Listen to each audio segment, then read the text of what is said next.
Oi, pessoal, boa tarde, boa noite para vocês que estão aqui agora e para quem vai ouvir essa gravação depois. Hoje é o último dia do nosso curso, dentro dos cursos de inverno da FEFELESH, Francisco de Goya, o artista e seu tempo. Esse curso ele foi organizado pelo nosso grupo de estudos Goya, composto pelo Francisco Fontanesi, da Unifesp, pelo Leonardo Silvério, da USP, por mim, Larissa, coordenado pela professora Iris Canto, do Departamento de História. E hoje vou fechar, então, aqui os nossos encontros e essa semana goiesca, já com essa super responsabilidade de encerrar o curso após as duas últimas aulas que foram incríveis, né? Eu aprendi muito com o Francisco e o Silvério, e a ideia hoje é que a gente comente, então, um pouco sobre as representações femininas na obra do Goya, especialmente uma análise dessas figuras femininas dentro da série de gravuras, que é Os Desastres da Guerra. Vou começar também me apresentando um pouco, já que não pegou essa parte na primeira gravação, mas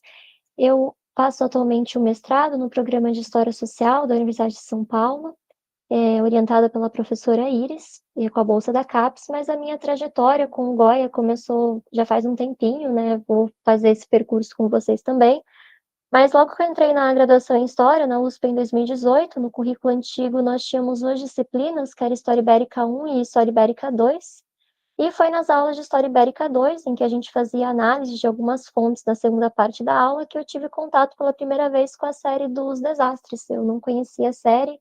e após a apresentação, né, do grupo que ficou responsável pela análise, eu fiquei muito impactada, surpresa, e comecei a buscar um pouco mais sobre a série. No fim do curso, a gente entregava um trabalho, eu escolhi fazer o trabalho sobre o Goya, mas era sobre Goya, mulheres e os caprichos.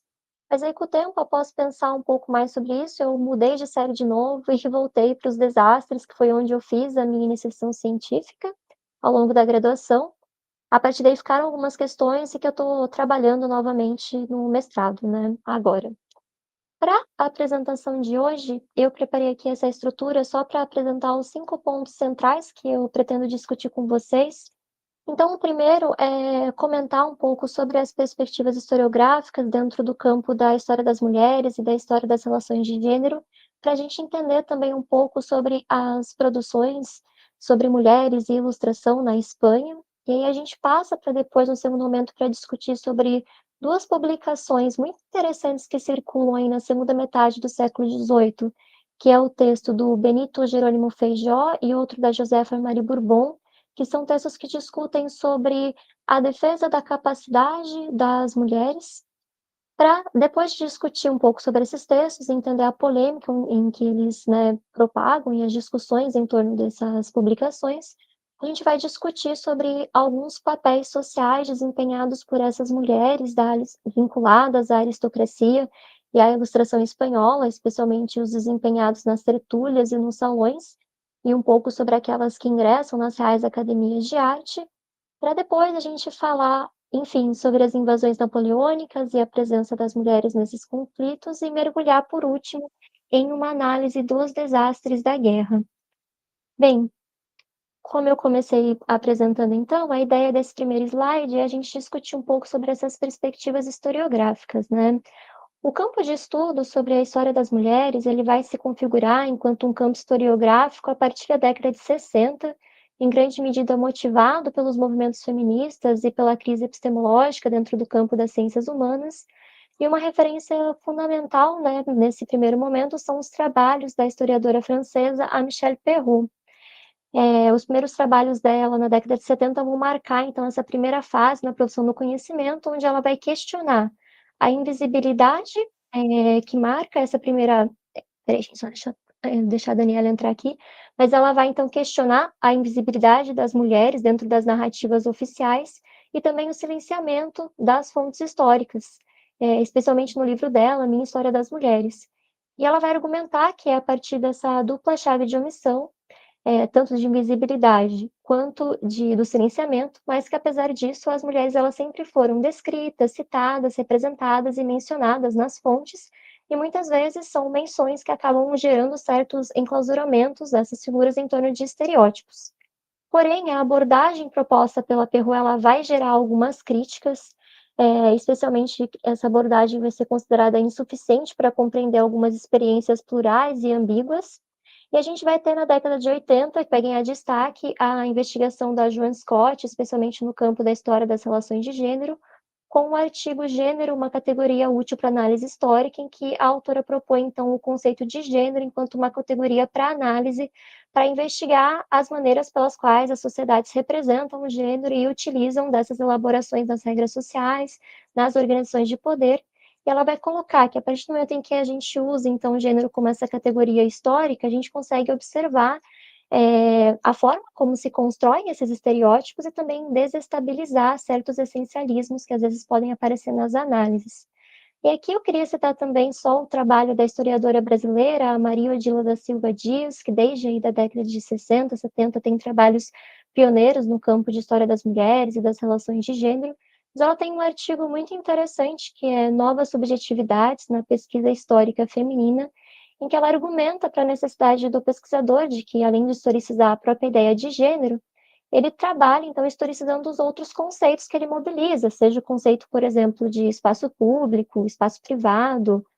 a noção de sociabilidade, porque entendendo esses conceitos de forma histórica permite a gente ter uma abordagem que possa incorporar, então, essas mudanças, e essa transitoriedade do conhecimento e desses processos que estão em transformação. Eu citei aqui essas autoras, mas só pequeno parênteses de que a produção no campo da história das mulheres e das relações de gênero cresceu muito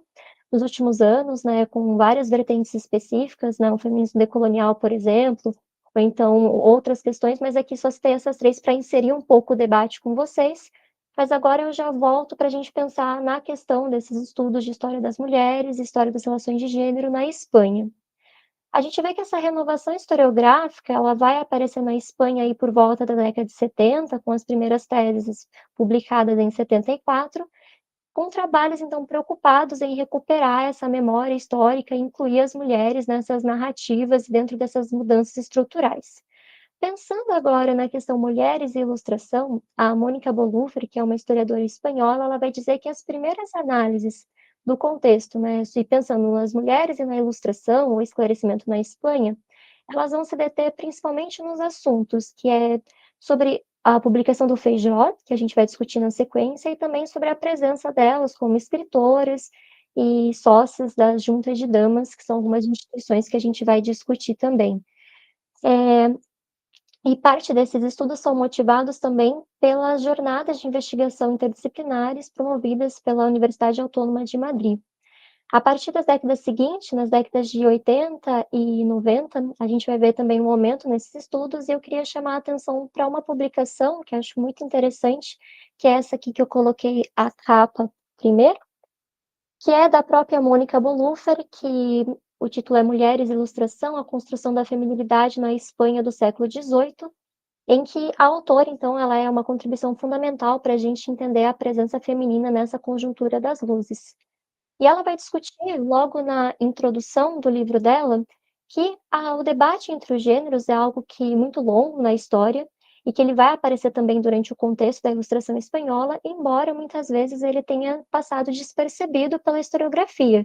Mas, olhando para as fontes religiosas, médicas, tratados políticos, econômicos e tratados pedagógicos, ou até escritos dos ilustrados, a gente vê de fato que eles se deteram, né, nessa discussão e nessas polêmicas, tendo em vista aí a urgência de se reformar o que se entendia por feminilidade e masculinidade, baseado nesses novos valores da razão e desses valores das luzes, né? Aqui entra um pouco no que o Silvério trouxe para a gente nessa questão, então, de reformar esses valores baseados na razão, nesse processo de civilização e nesses mecanismos de autocontrole.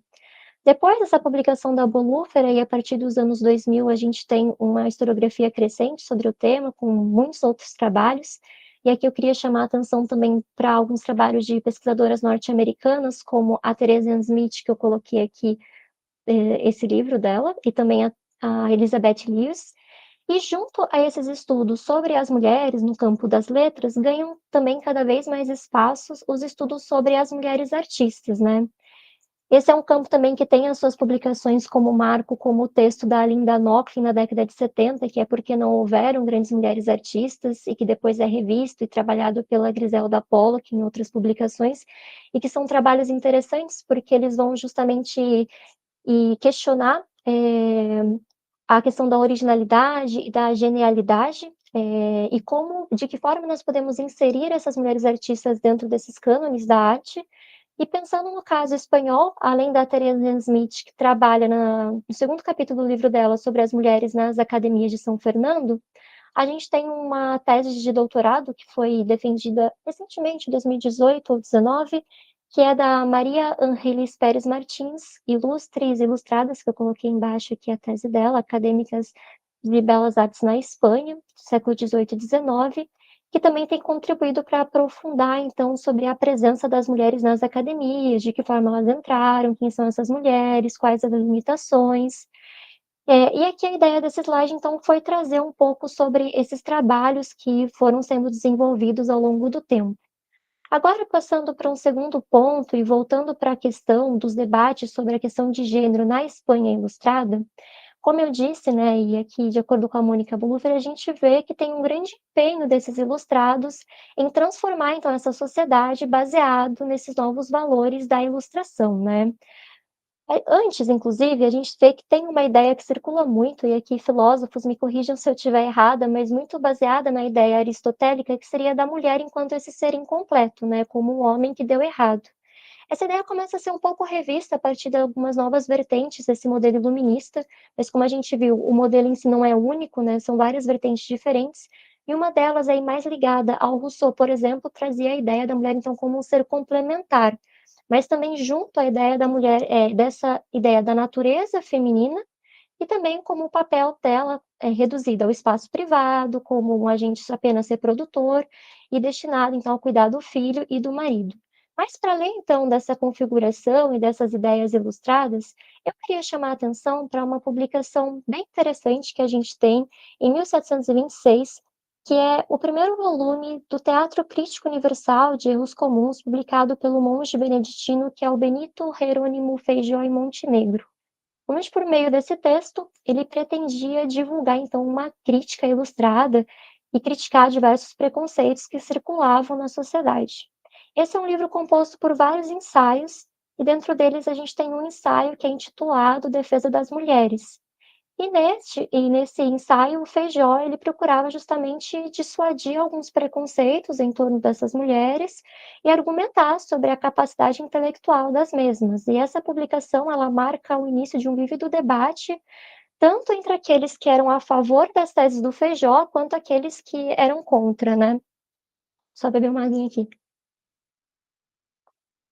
O Feijó, ele coloca que para ele não existir essa desigualdade entre as capacidades dos homens e mulheres, ele defende também essa capacidade intelectual e a aptidão das figuras femininas e dessas mulheres para se dedicarem às artes, como a música, por exemplo, desconstrói algumas informações ligadas à inferioridade física e ele vai utilizando toda uma retórica de citar exemplos de algumas mulheres na história da Espanha, como por exemplo a Isabel, a católica, algumas mulheres da Alemanha, entre outras da Europa também,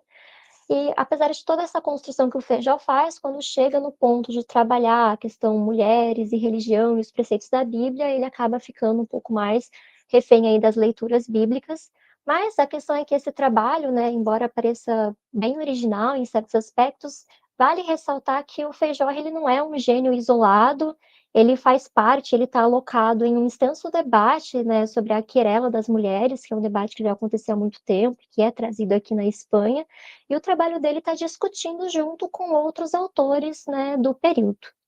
Para além do trabalho do Feijó, queria chamar a atenção para essa publicação, que é o Discurso em Defesa do Talento das Mulheres, de 1786, da Josefa Mari Bourbon. Né? Antes de entender o que é esse discurso e quem é a Josefa Mari Bourbon, vamos entender um pouco o contexto e o porquê que ele foi publicado. Mas esse discurso ele faz parte das controvérsias também em torno da admissão das damas dentro das sociedades econômicas de Madrid. E o que eram essas sociedades? Eram instituições formadas por nobres ilustrados, em grande parte contava com o apoio do rei, e que tinham como objetivo, então, modernizar economicamente e culturalmente a Espanha. Esse debate sobre a presença das mulheres, ele é levantado primeiramente em 1775, mas depois ele acaba ficando de lado. Ele volta à tona depois, quando 2 mulheres são nomeadas para entrar, né, na Sociedade Econômica Amigos del País de Madrid, uma delas sendo a Condessa Duquesa Benavente Osuna, que era esposa do Duque de Osuna, que era diretor da academia dentre esses anos. E é a partir desse contexto que a Josefa Marie Bourbon, que tinha toda uma formação, ela era tradutora, já havia feito vários trabalhos com tradução, cresceu numa família, né, ali vinculada à aristocracia, o pai dela era catedrático de anatomia e por parte de mãe também toda a família estava vinculada,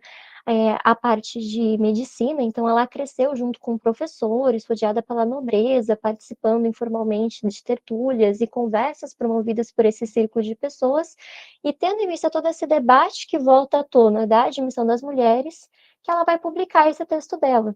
Ainda que, já em 1782, a própria Josefa, ela já fazia parte da Sociedade Aragonesa de Amigos del País, então ela vai escrever esse texto agora, advogando em defesa da presença dessas mulheres na Sociedade Econômica de Madrid. E a forma como ela constrói esse texto é muito interessante, de acordo com a análise da Mônica Bolufre, ela vai usar de 2 pontos principais ao longo do texto, um primeiro que é o da sua própria autoridade enquanto membro da sociedade aragonesa, e um segundo ponto é que ela vai, retoricamente, ao longo do texto, usando vários argumentos filosóficos, históricos e sociais, e citando várias outras mulheres ao longo da história que ocuparam espaços dentro da esfera pública, ou estão vinculadas com, por exemplo, exemplos de heroínas, rainhas, senhoras ilustres, etc. Eu vou ler aqui um trechinho dessa publicação dela para vocês entenderem um pouco como que está organizado, mas ela diz: se as mulheres têm a mesma aptidão que os homens para se instruírem, se em todos os tempos demonstraram ser capazes das ciências, da prudência e da discrição, se tiveram e têm as virtudes sociais e se, enfim, trata-se de fazê-las amigas do país, o que seria de grande utilidade para este, sobre tais hipóteses, longe de ser prejudicial, a admissão das mulheres pode e deve ser conveniente. Então, é muito interessante a forma como ela constrói esse texto, como vocês podem imaginar, essa publicação também vai gerar diversas respostas, inclusive nas próprias sociedades, afinal a gente tem 2 posições muito definidas dentro da sociedade, uma pelo próprio Rovellanos, que o Silvério trouxe na última aula, já que ele defendia a presença de algumas mulheres dentro das sociedades amigos do País de Madrid, e a gente tem uma outra postura mais negativa do Cabarrus, que dizia que era inadmissível a presença das mesmas, que seria um rompimento com a ordem tradicional conhecida. O resultado de toda essa discussão é que vai ser criada uma junta à parte, que é a Junta de Damas de Honra e Mérito, em que as mulheres que vão fazer parte dessa junta vão ser escolhidas depois nas sessões das sociedades, e elas têm o intuito, então, de ser um instrumento desse absolutismo voltada para a difusão dessas reformas ilustradas, né? E aqui acho que já vale também a gente pensar que essas reformas, elas são realmente no termo de reformas, elas buscam melhorar e mudar alguns aspectos da sociedade, mas em nenhum momento busca-se fazer uma revolução desses costumes, né? Aqui eu trouxe, inclusive, para vocês verem também uma outra publicação da Josefa Marie Bourbon, que é esse discurso sobre a educação física e moral das mulheres, onde ela traz aqui também a questão da educação. Ela e o Feijó deixam muito marcada a questão de que, se até então não temos muitas mulheres ocupando determinados espaços, é porque essas não tiveram o mesmo acesso à educação que os homens, justamente. Então, ela escreve, inclusive, esse tratado, pensando aqui na educação feminina, embora seja uma educação também muito voltada à ideia de educar os filhos, mas ela tem também essas outras publicações. Mas aqui, avançando então, eu trouxe um exemplo, né, de como esse argumento da Josefa se constrói nesse discurso, né, de defesa do talento das mulheres. Então ela diz, né, todos sabem sobre a prudência da rainha católica, Dona Isabel, que apesar de não governar só, interveio em todas as coisas grandes que se fizerem em seu tempo. E aqui embaixo ela continua, cita, por exemplo, sobre algumas rainhas da Inglaterra, na Rússia. Então a gente percebe a forma como que ela vai organizando esse argumento, né?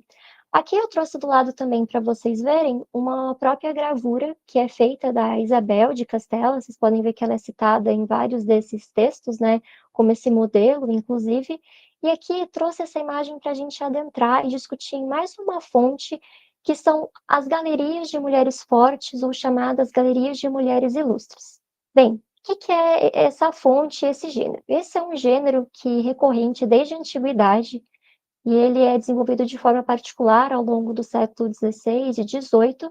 e ele era formado por breves tratados com textinhos biográficos, então, de algumas personagens femininas, tanto históricas, quanto bíblicas, quanto místicas, e eram textos, então, com o objetivo de provar a capacidade dessas mulheres e destacar aquelas que tiveram habilidades que geralmente eram atribuídas aos homens, como, por exemplo, a prudência política, o valor militar e a aptidão intelectual. O interessante é que a gente vai ter a publicação na Espanha de uma versão da Galeria de Mulheres Fortes, publicada em 1794, que foi baseada em uma obra francesa que circulou há 150 anos atrás na França por esse jesuíta francês, o Pierre Lemoine. E é um texto muito interessante porque ele vai circular na Espanha nesse período, são 4 tomos,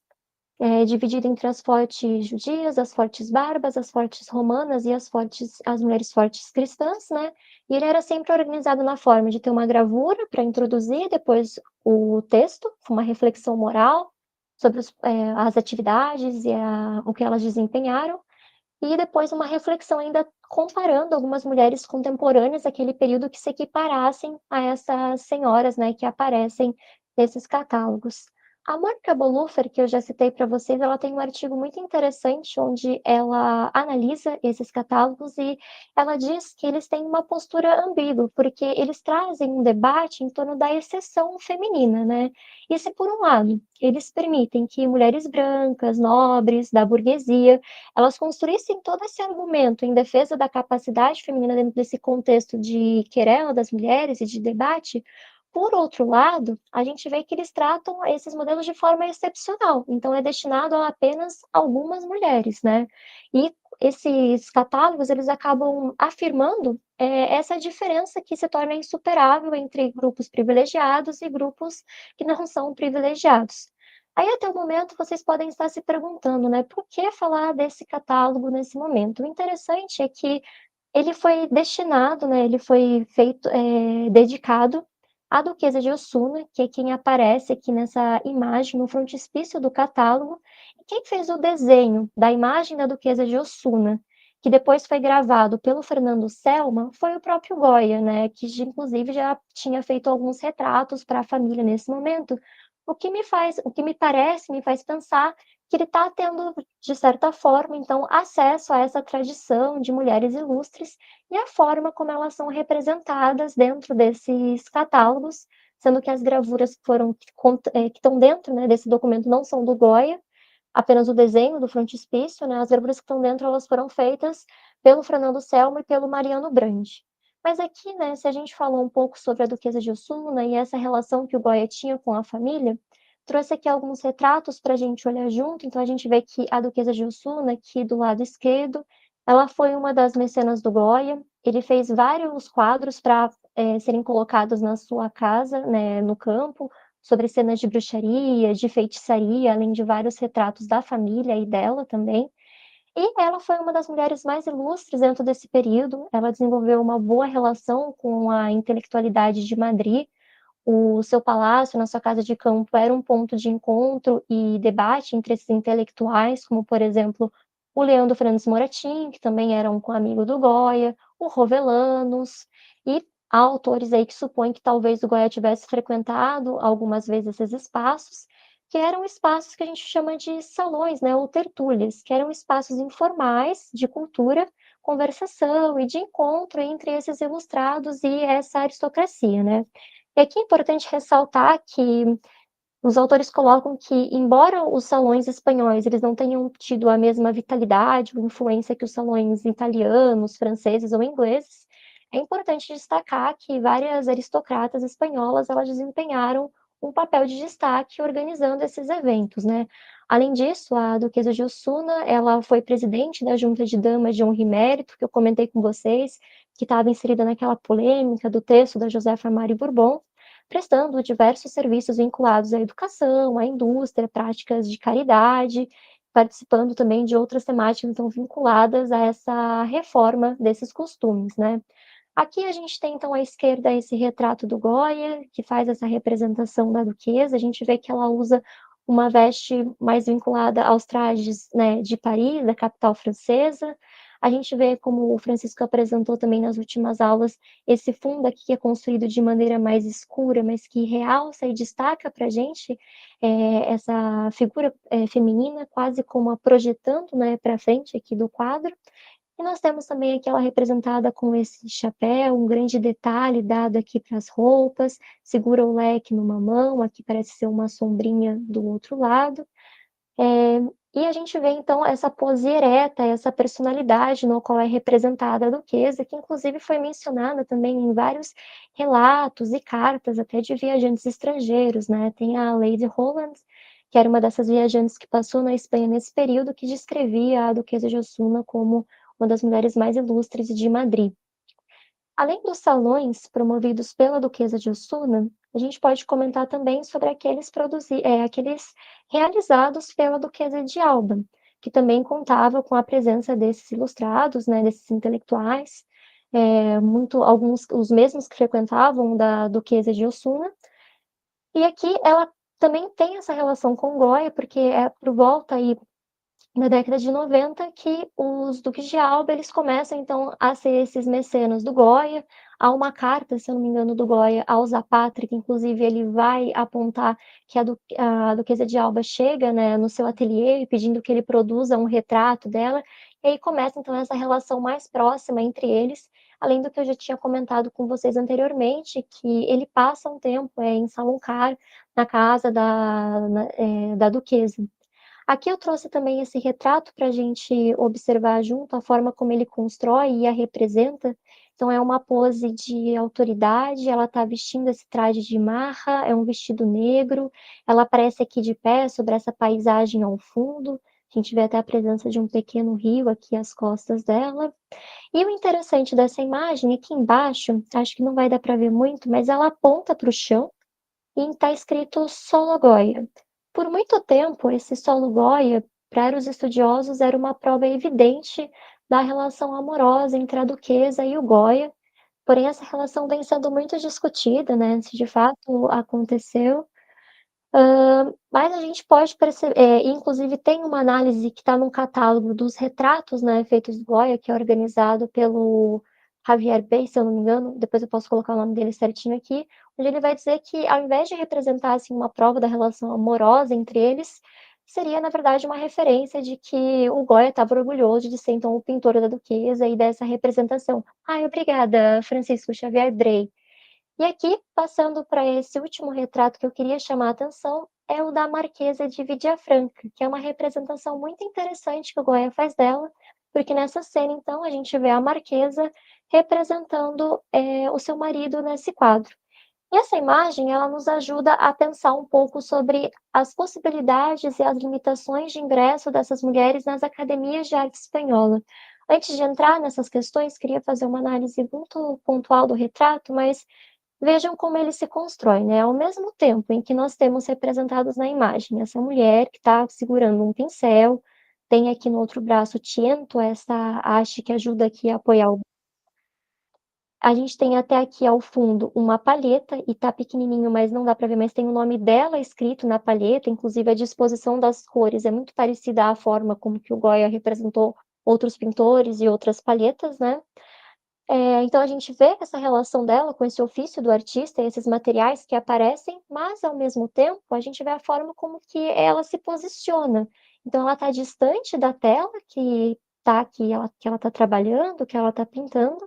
ela está de modo um pouco desconfortável nessa cadeira, e a cadeira parece se projetar de forma muito grande em relação a ela, como se ela afundasse, né, nessa cadeira vermelha e toda trabalhada em dourado, e com os pés apoiados nessa almofada. O que parece para a gente então ver talvez esse distanciamento, né, dessa figura e pensar nessas limitações na presença delas nas academias e dentro desse ofício, onde parece aqui que o Goya quer retratar muito mais uma mulher da nobreza que pratica então e que se dedica a desempenhar algumas atividades ligadas à pintura. Mas o interessante é que um ano depois que ele faz essa obra, a Marquesa de Vidiafranca, ela participa de uma exposição que é promovida pela Real Academia de São Fernando, ela e outras 6 mulheres, onde elas vão expor algumas temáticas vinculadas a obras religiosas, mitológicas e de paisagem. E a Marquesa de Vidiafranca, ela apresenta um Cristo crucificado e uma Virgem com São José e um menino, que são cópias de um outro artista, e é por essa última, né, dessa Virgem, que ela vai ser nomeada acadêmica de mérito. E aqui eu queria comentar com vocês, então, um pouco sobre como que é a presença dessas mulheres dentro dessas academias. Bem, vamos ver aqui que a Academia Real de São Fernando, ela foi fundada, né, em 1752 e desde o começo aqui até a datação de 1805, nós temos algumas mulheres que ocuparam cargos em suas fileiras, né, e receberam alguns títulos honoríficos, como por exemplo de supernumerárias, acadêmicas de mérito e acadêmicas de honra. Porém, apesar delas receberem esses títulos honoríficos e participarem de algumas exposições em conjunto, né, inclusive com alguns artistas homens, a gente tem que levar em conta que as possibilidades delas dentro desses espaços eram bem diferentes. Como, por exemplo, elas não podiam ter aula dentro da instituição, as aulas eram em casa, ainda que fossem aulas ministradas por membros da academia, mas elas não podiam acessar a instituição.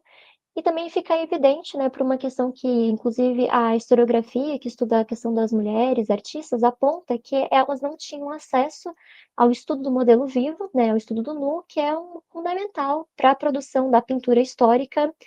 que é esse gênero, né, mais valorizado, né, na produção. E as produções feitas, então, por elas, elas são principalmente rascunhos, desenhos, cópias de outros artistas, naturezas mortas, paisagem, mini-retratos, né? São obras que estão mais ligadas a esses gêneros artísticos. Então, quando a gente fala, né, sobre as mulheres que entram nas academias, e aqui não só nas de São Fernando, mas também nas academias de Saragoça, Valência, e outras academias de arte na Espanha, a gente sempre observa uma questão muito ambígua e possibilidades e limites que estão em tensão, né? Porque, de novo, ao mesmo tempo em que elas ingressam, recebem esses títulos, inclusive é interessante apontar que sempre os maiores títulos, eles correspondem àquelas mulheres que tinham um status social mais elevado, por exemplo, mulheres vinculadas à aristocracia ou vinculadas à família real, mas, ao mesmo tempo, né, a gente vê todos esses limites. Não podem ter acesso ao estudo do modelo vivo, não podem ter aula na instituição, mas que, apesar disso, acaba permitindo que elas tenham acesso a esse espaço e algumas autoras apontam, inclusive, que permitem, né, a criação dessa identidade dessa artista feminina com o público, então, né?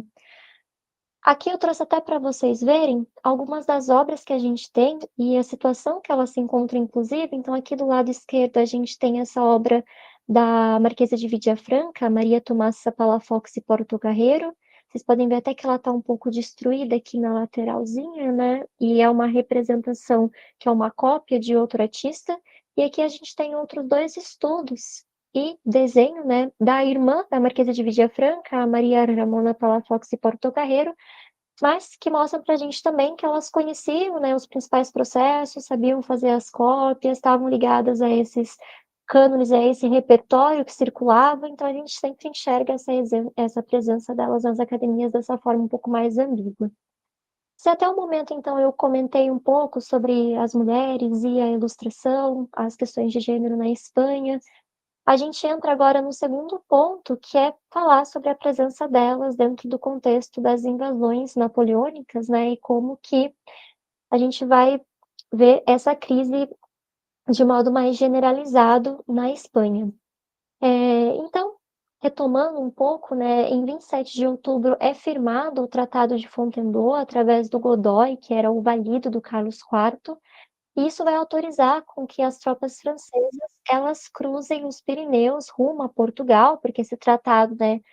permitia que Portugal fosse dividido entre as potências vencedoras, mas é por meio dele também que as tropas francesas vão adentrando o território espanhol. E a gente vai ter, então, como um dos primeiros eventos, esse levante popular, esse motim popular marcado aí no dia 2 de maio. E as mulheres também, muitas vezes não lembradas dentro de uma historiografia mais tradicional sobre a Guerra Peninsular ou sobre a Guerra da Independência, elas participaram ativamente desses conflitos, participaram do 2 de maio, pegaram em armas, arrastaram objetos também para cercar as portas da cidade, para impedir a entrada dos franceses, né. E a gente percebe que grande parte, né, das, discussões sobre a presença delas na guerra se dá a entender que elas não puderam ou não quiseram se manter afastadas, tendo em vista que as invasões napoleônicas na Espanha, elas vão ter esse caráter de uma guerra total. Aqui eu trouxe para vocês 2 publicações bem interessantes que vão discutir justamente sobre as mulheres nas invasões napoleônicas, sendo essa aqui de baixo, Mulheres na Guerra de Independência, que é resultado da tese de doutorado da Helena Fernandes, e esse outro livro aqui, né, Heroínas e Patriotas, Mulheres em 1808, que é um conjunto de estudos de vários autores, que foi organizado aqui pela Irene Castell, pela Maria Cruz Romeu e pela Glória Espigat, que trabalham justamente então para entender a presença das mulheres nos conflitos, as atividades desempenhadas, e aqui a gente pode dizer, então, que as atividades desempenhadas por elas foram as mais variadas, né? Desde aquelas que estavam mais alocadas e eram entendidas dentro desse discurso da normalidade, né, destinada às mulheres, e essas atividades que eram consideradas mais apropriadas, como, por exemplo, o cuidado aos feridos, realizar atividade de costura sobre a roupa dos soldados ou dos guerrilheiros, levando alimento, né, para os combatentes, ou também água e munições, mas também a gente tem as outras atividades, né, como que distorcem um pouco esses papéis e que estão além dos papéis esperados, que são essas mulheres que atuaram diretamente nos conflitos, né, especialmente quando a gente fala sobre e atuando na defesa da cidade de Saragoça, Gerona e Valência, especialmente na frente de batalha, aquelas que atuaram também dentro das guerrilhas, que vão surgir nesse período. E a gente destaca aqui, por fim, também outras 2 atuações, que é aquelas vinculadas a essas instituições destinadas a essas atividades filantrópicas, como, por exemplo, a Junta de Damas de Honra e Mérito, que eu já tinha comentado, que continua aí ao longo da guerra, né, e a Sociedade Patriótica de Senhoras, Senhoras Fernando VII, também destinada a essas atividades mais vinculadas à filantropia, né. E aí, por fim, uma última atividade, assim, para destacar, que seriam aquelas mulheres que pegaram em plumas e escreveram alguns textos, tendo em vista as invasões dos franceses, alguns textos de teor, inclusive, patriótico. E aqui, só citando brevemente, por exemplo, a Maria Carmen Silva, que vai assumir o periódico Robespierre espanhol, no tempo em que o marido dela é preso. A gente tem também a troca de cartas sobre dessas mulheres falando sobre o contexto das invasões, a tradução de alguns textos de teor político. Então, a ideia aqui nesse slide é perceber que, na verdade, por mais que muitas vezes não se fale sobre a presença delas nesse conflito das invasões napoleônicas, elas participaram de modo ativo, e desempenhando muitas atividades. Aí aqui, tendo em vista todo esse contexto, a ideia é que a gente passe, então, de fato, para essa análise dos desastres da guerra,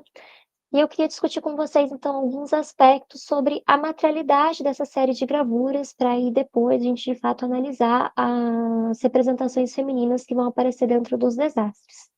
Então, os desastres da guerra, eles estão vinculados à ida do Goya à cidade de Saragoça. Ele vai ao convite do capitão-general Palafox, após o término do primeiro cerco da cidade, e além do Goya, vão ser chamados também outros 2 gravadores, que são o Fernando Brambilla e o Juan Gálvez.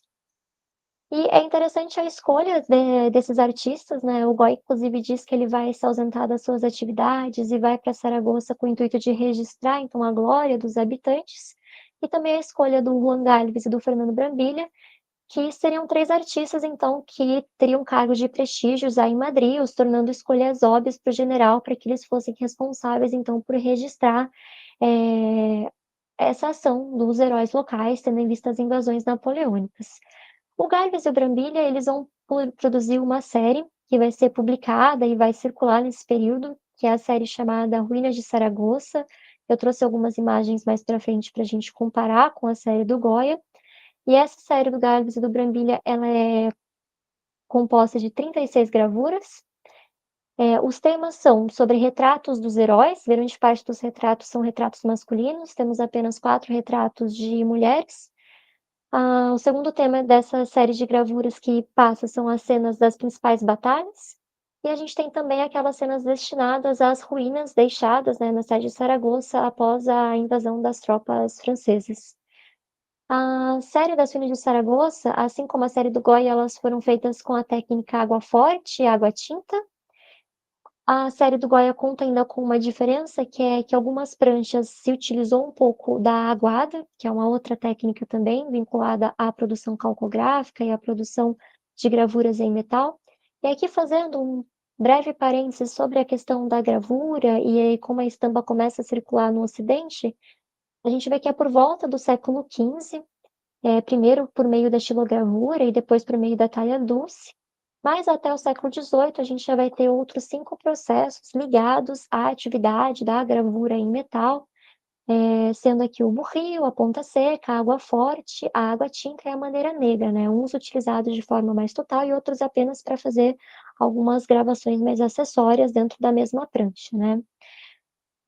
O primeiro manual de gravuras, inclusive, ele foi publicado no século XVII, em 1645, pelo gravador francês Abraham Bosse. Trouxe aqui para vocês verem algumas imagens desse manual, em que a ideia dele era justamente ensinar como faziam esses processos de gravação em água forte e a madeira negra. É quase como se esse manual tivesse uma própria metalinguagem, porque ele ensina o processo de gravação e coloca dentro dele algumas gravuras feitas em água forte de como funciona esse processo.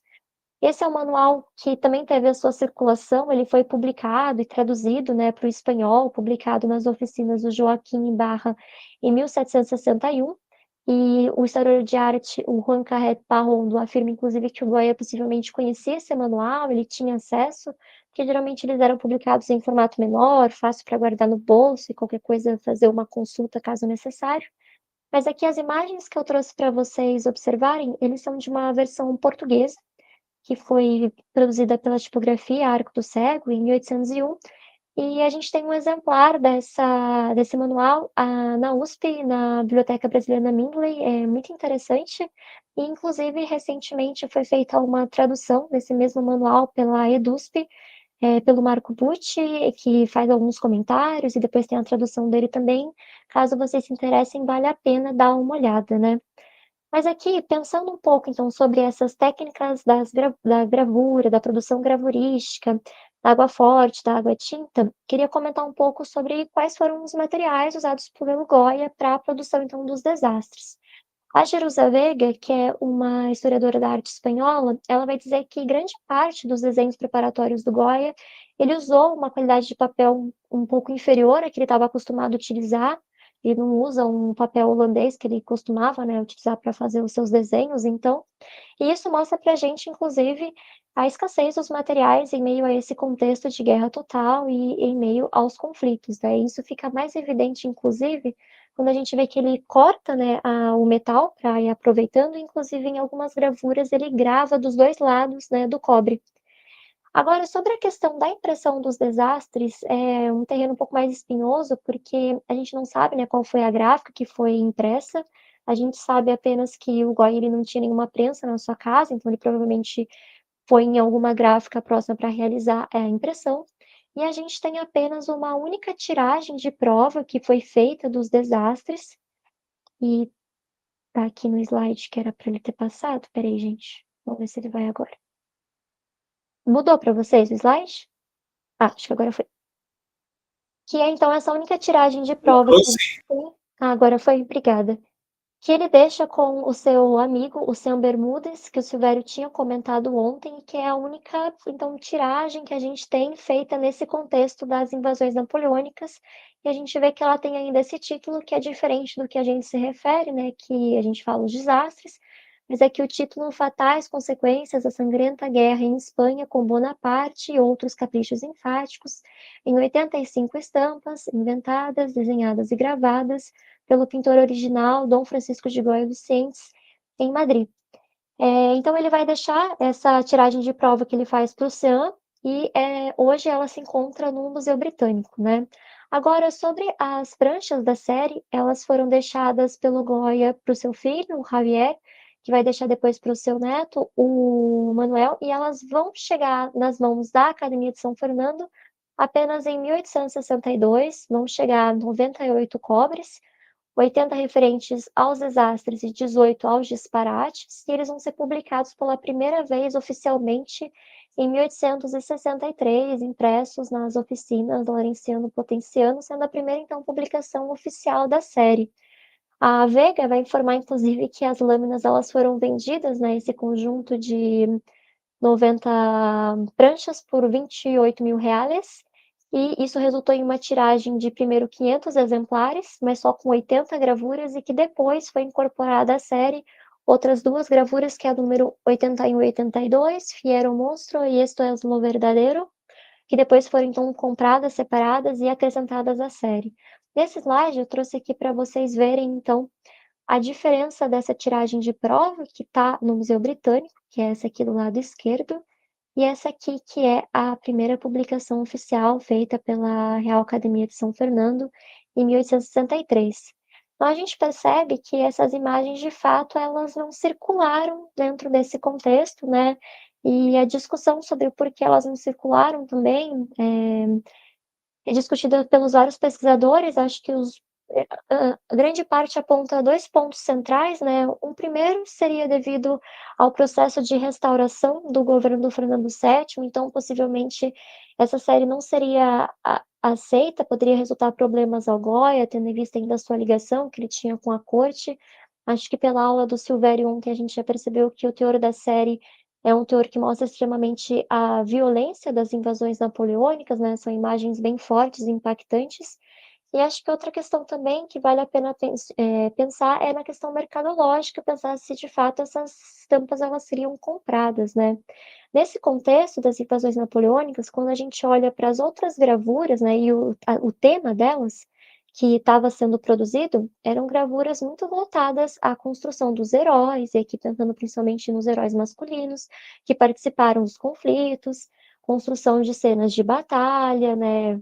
valorizando aí a vitória dos espanhóis. Há também toda uma produção de gravuras voltadas à reconstrução de uma imagem do Fernando VII como esse rei desejado, né, e pedindo o retorno dele, e também aquelas imagens mais voltadas a uma sátira, tanto do José I quanto das próprias tropas francesas. Então, quando a gente pensa que essas eram as imagens que circulavam, talvez os desastres ele tenham uma proposta muito diferente, o que também faz pensar se o Goya mesmo não teria realizado essa autocensura, pensando nas questões do mercado. Mas aqui o que eu queria destacar com vocês, então, como vocês podem ver, é que o título da série ele muda, né? De fatais consequências, aquele título extenso, nós ficamos com os desastres. E a escolha do título é justificada pela Jerusa Verga, que ela diz que a academia pensou, então, na escolha dos desastres, aproximando ao título dessa estampa, que é a número 30, que é Os Estragos da Guerra, mas também numa tentativa, então, de inserir a série do Goya, junto às semelhanças que ela possuíam com uma outra série, que é a série do Jacques Callot, que é um gravador francês que faz essa série das misérias da guerra. Então, no intuito de colocar o Goya e essa série dentro desse circuito da gravura, tendo em vista que o Calô já era um referente mais consolidado. Além disso, a Margarete dos Santos, que fez uma tese sobre uma análise dos desastres também, e defendeu sua tese na Faculdade de Letras, né? Ela vai colocar como que era importante também, então, trazer essas semelhanças com a série do Calor, apesar de ambas terem representações e uma construção muito diferente. Ela analisa, né, essas duas imagens, então a gente vê que as duas tratam cenas de execução. Aqui a gente tem uma cena de execução que acontece bem no fundo da imagem do Calor. Aqui, acho que o cursor não está marcando, mas agora ao fundo aqui da imagem, diferente da construção feita pelo Goya, que é muito mais próxima, né, que traz esse close para o espectador. Então a gente vê que, de fato, a série goiesca ela acaba rompendo um pouco com essa tradição desse tratamento panorâmico da imagem, né. Bem, agora queria comentar com vocês, então, um pouco sobre o método que eu utilizei para analisar essas figuras femininas dentro dos desastres da guerra. Como são muitas estampas, né, são 82 estampas, a ideia foi primeiro selecionar aquelas que representassem figuras femininas, para depois, em um segundo momento, agrupar elas a partir da temática figurativa. Então, agrupei entre aquelas que representassem cenas de mulheres guerreiras e trouxessem à tona essa referência desse topos da mulher guerreira, também imagens de mulheres como vítimas ou perpetradoras de violência, aquelas que representassem cenas de fome e miséria em Madrid, e também aquelas cenas que trazem as figuras femininas como alegorias da verdade e da justiça, e a ideia é observar, então, a série do Goya em comparação também com outras séries que circulam nesse período, como a do Garbes e Brambilha, que eu já apresentei para vocês, mas vou mostrar aqui algumas imagens, né. Então, o primeiro topos, né, que acho que aparece para a gente analisar, é o topos da mulher guerreira, e inclusive está logo nas primeiras estampas do Goya, que são as estampas 4 e 5, onde nós conseguimos perceber essas mulheres em conjunto lutando contra esses invasores. Então aqui nós temos a estampa "E são feras e as mulheres dão valor". É muito interessante a forma como que essas figuras femininas, né, e essas heroínas são representadas, e aqui de acordo com a análise do Michael Rossi, ele vai dizer que embora, essa referência e esse topos da mulher guerreira, ele apareça na obra do Goya, ele aparece de modo um pouco diferente. Afinal, aqui essa mulher guerreira, por exemplo, que é representada empunhando essa espada,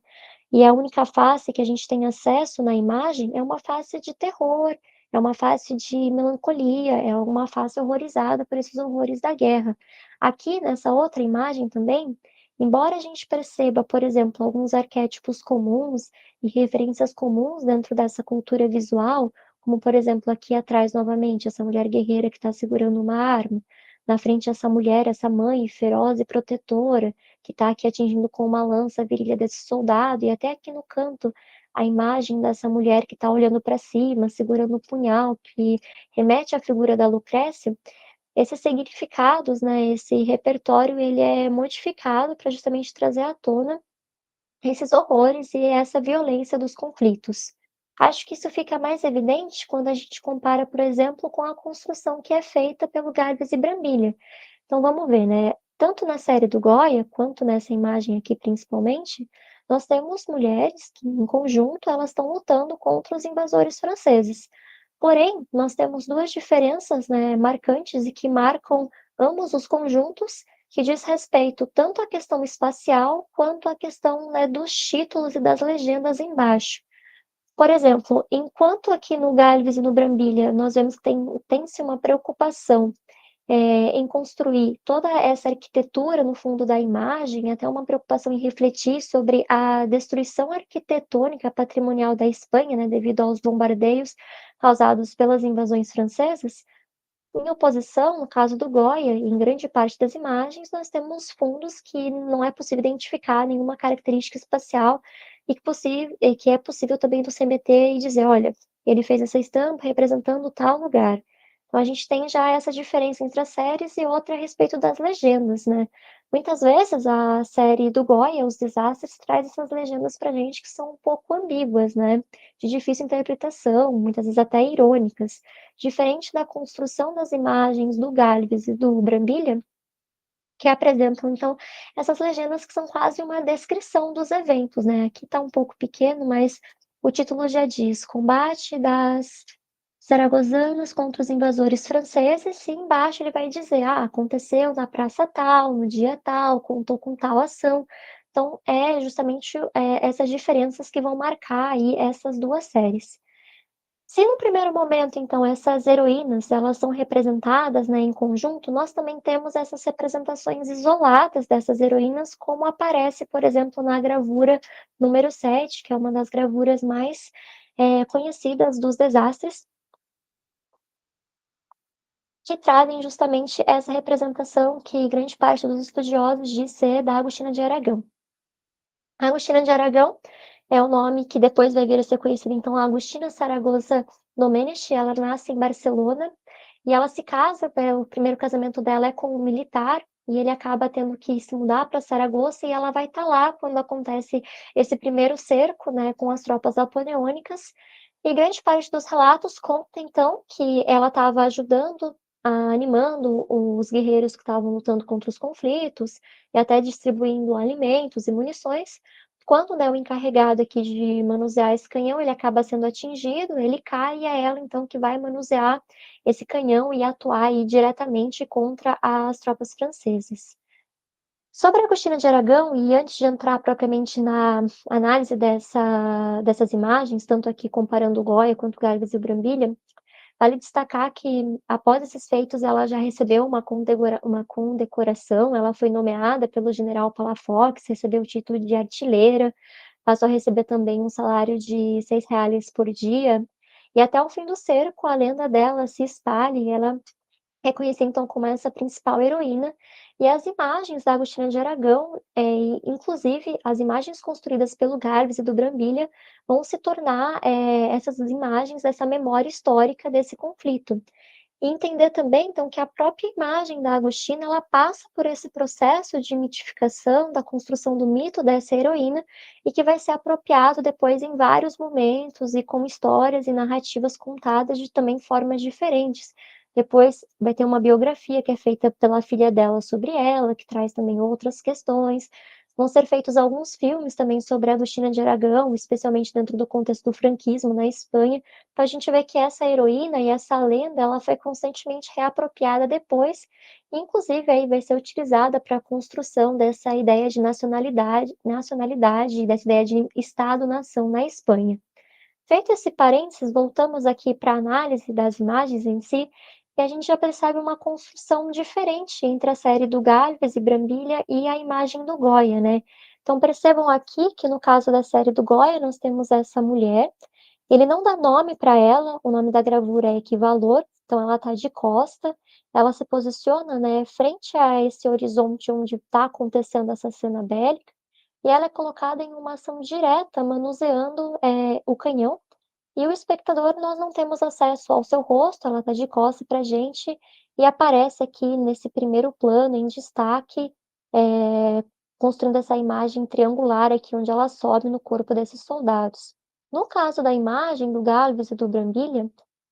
a Agostina de Aragão ela é colocada de perfil, então nós temos acesso ao rosto da heroína, que é iluminado inclusive por essa centelha aqui no fundo.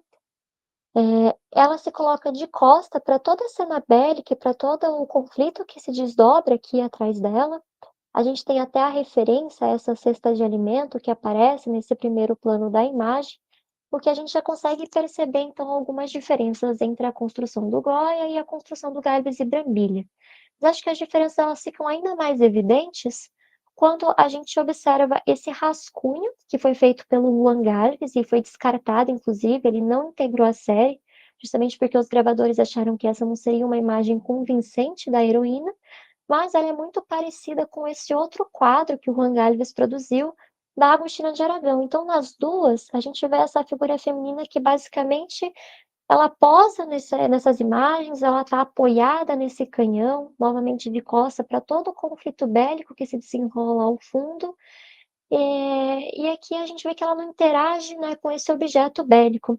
Aí aqui, queria fazer uma comparação com vocês e retomar aquelas imagens que eu comentei que faziam parte daqueles catálogos das mulheres ilustres, que eu comecei essa apresentação e eu comentei que o Goya fez o retrato de frontispício, né, da Duquesa de Osuna, o desenho, para tentar entender como que essas imagens dessas heroínas, elas também dialogam com essa representação visual dessas imagens que aparecem nesses catálogos de mulheres ilustres. Então, quando a gente olha, por exemplo, para essas imagens, do lado esquerdo, a versão francesa e do lado direito, a versão espanhola,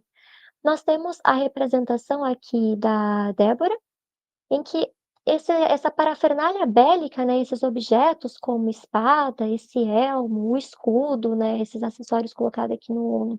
peito para proteção, eles cumprem mais uma função que parece ser acessória na imagem, do que de fato quando a gente olha um manuseio e uma interação direta entre esse corpo e esses objetos, né.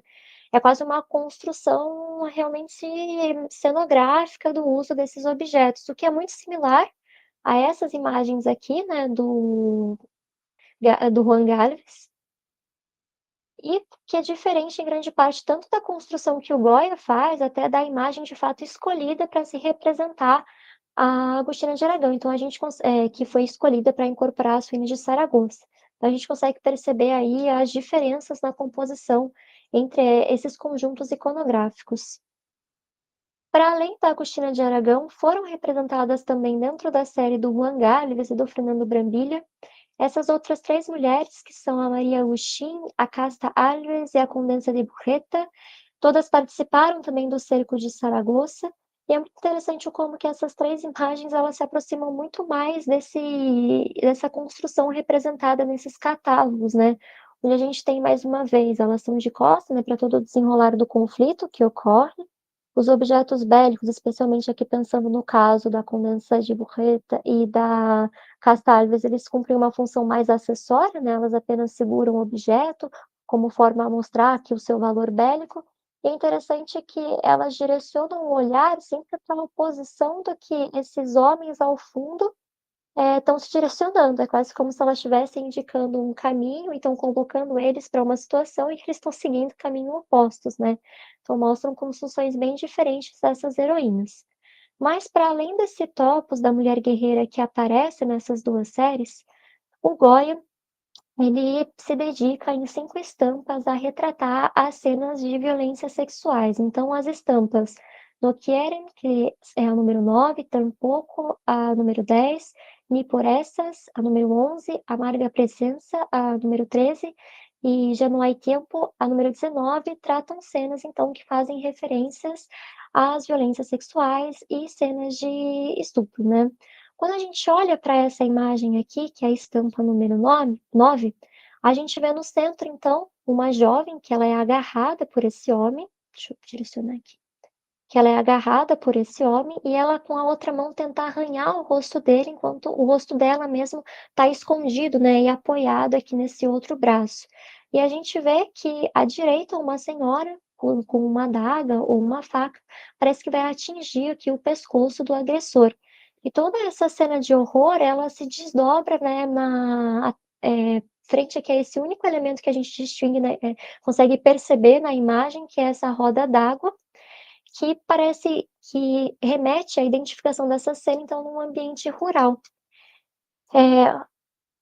Inclusive, tem algumas análises que falam que até a roda d'água e esse processo de girar remeteria, então, a essa violência que não tem fim e continua o tempo inteiro, né. Para além dessa imagem, eu trouxe aqui essa outra para a gente analisar, onde a gente tem mais uma vez, né, várias mulheres que estão sendo aqui, no caso dessa primeira, aí no primeiro plano, arrastada por esse homem. A gente tem aqui no fundo uma mulher que implora, e é interessante que toda a construção a gente vê que a imagem traz esse movimento em que essa figura feminina no primeiro plano é praticamente arrastada para essa sombra, para essa escuridão,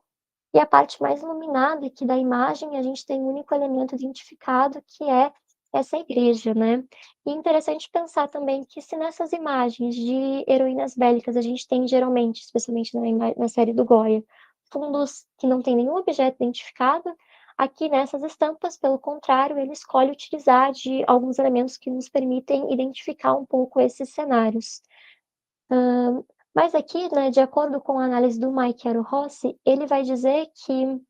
a frase que acompanha essas gravuras, né, inclusive aqui quando a gente olha para a gravura número 9, "não querem", em si ela parece até desnecessária, porque o estupro em si é algo indesejado, né, aqui mencionando as palavras do autor, e ele vai dizer que essa ênfase do Goya, e essa ênfase repetitiva em o tempo inteiro colocar "não querem", "nem assim", "tampouco", parece mostrar uma nova forma de representar essas cenas de violência sexual, considerando todo o repertório de produções dentro das estampas e das artes ocidentais, né, onde ele parece deslocar um pouco esse ponto de vista e trazer um pouco as disposições internas dessas figuras femininas. Eu acho que isso fica um pouco mais evidente quando a gente compara, por exemplo, essas imagens de violência, no caso do Goya, com essa outra imagem aqui, que faz parte de um outro conjunto, que é chamado Grupo dos Horrores de Tarragona, que é uma série menor, é uma série de 4 estampas, elas foram feitas a burril e publicadas em 1811, cujo autor e o local de publicação eles, são desconhecidos, né, nós não sabemos. E a gente percebe que também é uma outra construção, né. De acordo com a Jerusa Veiga, essa série ela tem até uma construção interessante, porque devido aos ataques da cidade de Tarragona, provavelmente teria levado então com que um gravador local, né, que conhecia um pouco apenas a técnica de burril, ele construísse essas imagens, o que mostra pra gente uma construção com uma certa espontaneidade, né, da série, que é um pouco diferente da construção feita por esses outros gravadores que a gente vem vendo. Mas aqui, nessa imagem que eu trouxe para vocês, a terceira, nós temos então no primeiro plano esse soldado que adquire um tamanho quase desproporcional em relação a esses outros sujeitos nas imagens.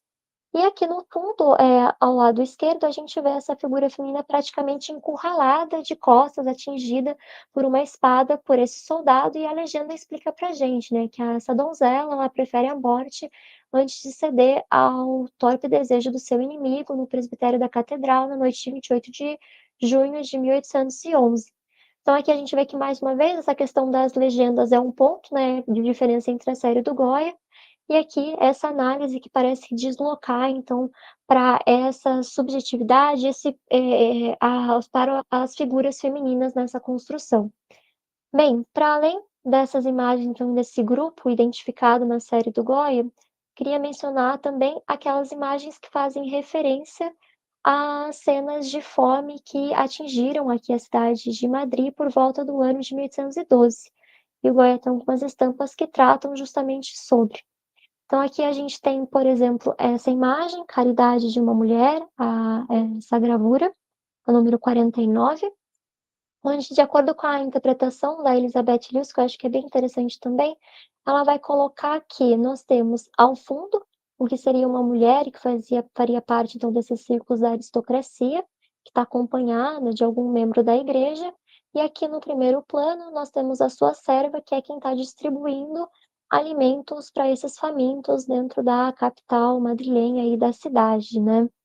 E aqui é interessante pensar que seja, né, essa construção da caridade, essa representação ligada à figura feminina, ligada, né, aqui entre aspas, a esse ideal sensível dessa mulher, né, ou ligada também a essas ideias mais tradicionais do que seriam as atividades desempenhadas por essas figuras femininas, elas enquadram então, a caridade dentro dessas expectativas sobre esses papéis de gênero desempenhados por essas mulheres, mas ao mesmo tempo que está dentro dessa expectativa e desse lugar, desse papel social comum, né, esperado, ao mesmo tempo, isso permitiu com que essas damas da aristocracia ocupassem novos espaços e desempenhassem novas atividades dentro da esfera pública, né, especialmente pensando aqui na atuação dessas juntas de damas, e também nas juntas patrióticas que vão atuar aí ao longo da guerra de independência. E aí, por fim, a gente passa para a construção, e para a análise desse último grupo de imagens, que seriam aquelas que representam as figuras femininas vinculadas às alegorias da verdade e da justiça, né. O Silvério trouxe muito bem ontem a ligação do Goya, né, com essa iconologia e com a obra do Cesare Ripa, a partir da melancolia, mas a gente vê também que ela é muito próxima quando a gente pensa, nessas imagens e nesse repertório, nessas imagens ligadas à verdade e à justiça. Então aqui, além do Cesare Ripa, que aparece do lado esquerdo, trouxe também para a gente observar, essas imagens da verdade e da justiça, então na iconologia de outros 2 gravadores franceses, e que foi uma publicação feita aí no contexto da Revolução Francesa, mas que traz esses elementos semelhantes, como por exemplo aqui, a ideia da verdade ligada aqui com esse sol, acho que ela passou no sem querer, ligada a esse sol, e aqui na outra mão, ao sol, à luz, à iluminação, aqui nessa outra mão o livro, a pena, com o pé apoiado aqui no mundo, algo que parece novamente nessa outra imagem, e a ideia da justiça como essa figura feminina que carrega essa balança. Isso é utilizado pelo Goya, especialmente quando a gente pensa, né, no final da série dos desastres, que é um chama inclusive, né, desses caprichos enfáticos, onde nós temos então a construção aqui dessa gravura, Morreu a Verdade, onde nós temos essa figura feminina aqui no centro, dela emitem, né, raios de luz que parecem estar, tentando ser soterrados por essas forças do antigo regime que marcam aqui o fundo da imagem. Então aqui a gente vê algumas pás de terra tentando soterrar essa figura feminina que representa a verdade. Ela é representada com os braços cruzados, aqui nós temos também o peito desnudo, e a única pessoa que parece lamentar a morte da verdade é a figura da justiça, que a gente reconhece pela balança que tem aqui na lateral. E esses elementos, né, e essa representação feminina enquanto alegorias, e uma representação dessas mulheres um pouco mais, frágeis e ligadas a esse perdão, a esse repertório, dessas representações que já aparecem desde o Saaripe, elas continuam nas outras 2 imagens também que já vão direcionando para o final da série, que é "Se ressuscitará e isto é o verdadeiro", que mostram pra gente, então, como que o Goya ele mobiliza essas alegorias femininas, especialmente para pensar, essas questões e muito provavelmente que estão ligadas aqui à Constituição de Cádiz e a esses elementos e a esse contexto histórico a partir do ano de 1812, que inclusive o Silvério comentou um pouco na última aula. Aqui, já encaminhando para o fechamento, é sempre complicado fazer considerações, mas eu coloquei algumas considerações apenas para sintetizar algumas das ideias principais,